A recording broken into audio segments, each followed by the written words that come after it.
बात करने के लिए लॉगिन करें www.astrotak.com।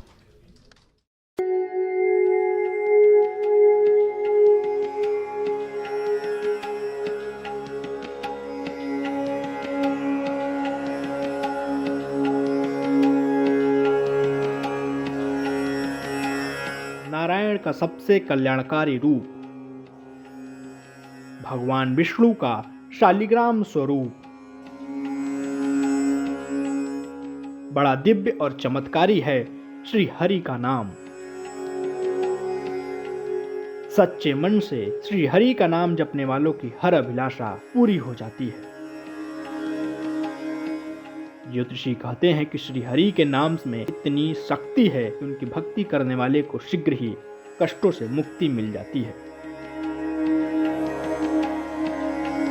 श्री हरि का दिव्य रूप है शालिग्राम। ज्योतिषी कहते हैं शालिग्राम की पूजा से जीवन की सभी परेशानियों से मुक्ति पाई जा सकती है।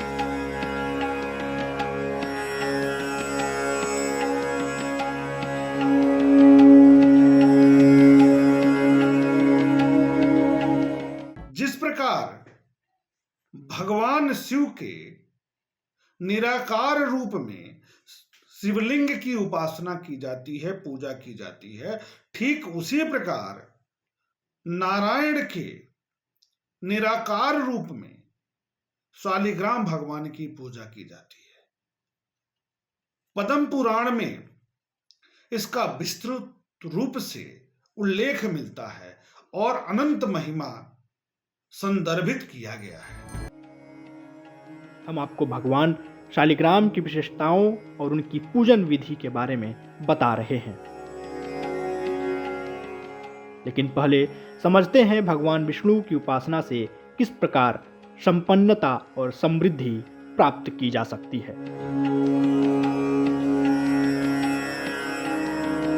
माता तुलसी के श्राप के कारण श्री हरि विष्णु का यह विग्रह स्वरूप प्राप्त हुआ है। पौराणिक कथा के अनुसार माता तुलसी के श्राप के कारण श्री हरि विष्णु हृदय विहीन शिला के रूप में परिवर्तित हो गए थे। उनके इसी स्वरूप को शालिग्राम कहा गया है। भगवान विष्णु के शालिग्राम स्वरूप या स्वर्ण या रजत की मूर्ति स्थापित करें। हर बृहस्पतिवार को पंचामृत बनाएं और शंख में भरकर भगवान का अभिषेक करें। उस पंचामृत का सेवन करें और घर के सभी लोगों में इसका वितरण करें। शालिग्राम रूप में भगवान विष्णु की पूजा से हर तरह की व्याधियों का अंत हो जाता है।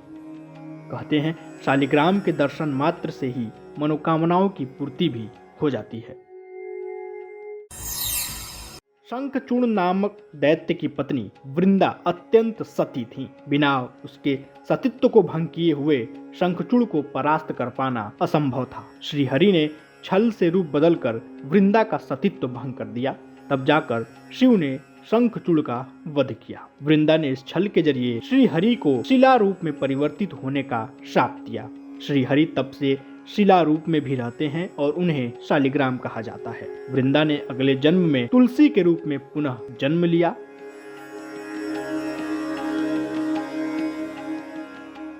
श्री हरि ने वृंदा को आशीर्वाद दिया था कि बिना तुलसी दल के उनकी पूजा संपूर्ण नहीं होगी। कोई व्रत रखता है तो कोई भजन कीर्तन करता है और कोई श्री हरि को मंत्रों से प्रसन्न करने के प्रयत्न में लगा रहता है। ज्योतिषी कहते हैं कि भगवान विष्णु की कृपा पाने के लिए शालिग्राम रूप में भगवान विष्णु की पूजा से हर तरह की व्याधियों का अंत किया जा सकता है।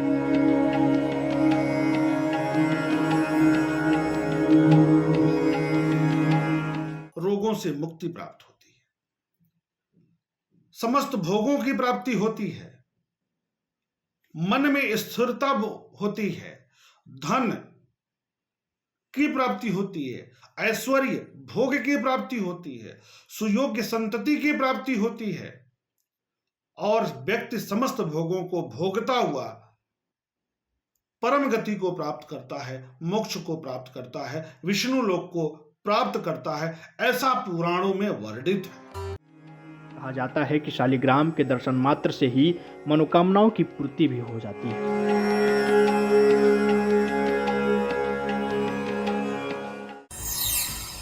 जिस प्रकार भगवान शिव के विग्रह के रूप में शिवलिंग की पूजा होती है, उसी प्रकार भगवान विष्णु के विग्रह के रूप में शालिग्राम की भी पूजा की जाती है। शालिग्राम एक गोल सा काले रंग का पत्थर है जो नेपाल के गंडकी नदी में पाया जाता है।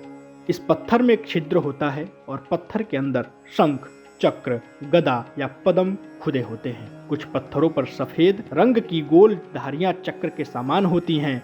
इस पत्थर को भगवान विष्णु का रूप भी माना जाता है। शालिग्राम पत्थर जितना काला होगा और उस पर जितनी आकृतियां पाई जाएंगी, वो उतना ही श्रेष्ठ और प्रभावशाली माना जाता है। पुराणों में बताया गया है कि शालिग्राम के दर्शन से समस्त तीर्थों का फल प्राप्त हो जाता है। नित्य शालिग्राम का पूजन भाग्य और जीवन बदल देता है। शालिग्राम का विधि पूर्वक पूजन करने से किसी भी प्रकार की व्याधि और ग्रह बाधा परेशान नहीं करती है। यदि शालिग्राम का आकार गोल है तो गोपाल स्वरूप, मछली के आकार का है, लंबा है तो भगवान विष्णु के मत्स्य अवतार की बात की जाती है, कछुए के रूप में है तो कश्यप अवतार की बात की जाती है। इस प्रकार शालिग्राम पर उभरे हुए चक्र तथा रेखाएं भगवान विष्णु के अन्य अवतारों तथा प्रतीकों के रूप में माना जाता है।